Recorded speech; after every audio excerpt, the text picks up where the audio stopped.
میرا نام محمد ناصر رضا عطاری، میں جامعۃ المدینہ فیضان غریب نواز ہند راجستھان فتح پور شیخ واٹی سے عرض کر رہا ہوں کہ آپ اجمیر شریف کب تشریف لائیں گے اور خواجہ صاحب رحمۃ اللہ تعالی علیہ کی ایک کرامت سنا دیجیے۔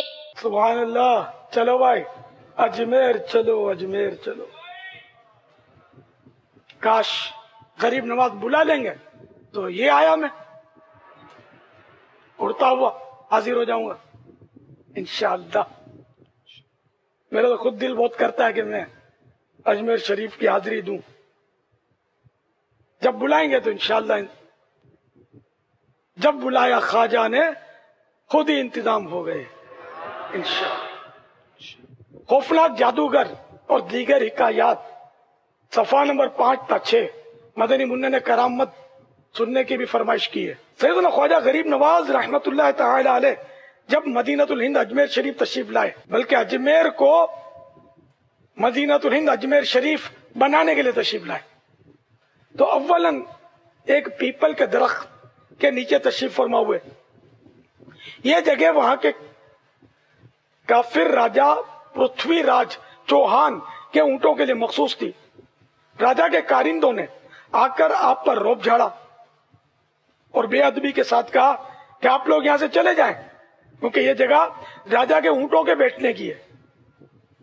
خواجہ صاحب رحمت اللہ تعالی علیہ نے فرمایا، اچھا ہم لوگ جاتے ہیں، تمہارے اونٹ ہی یہاں بیٹھے۔ چنانچہ اونٹوں کو وہاں بٹھا دیا گیا۔ صبح ساربان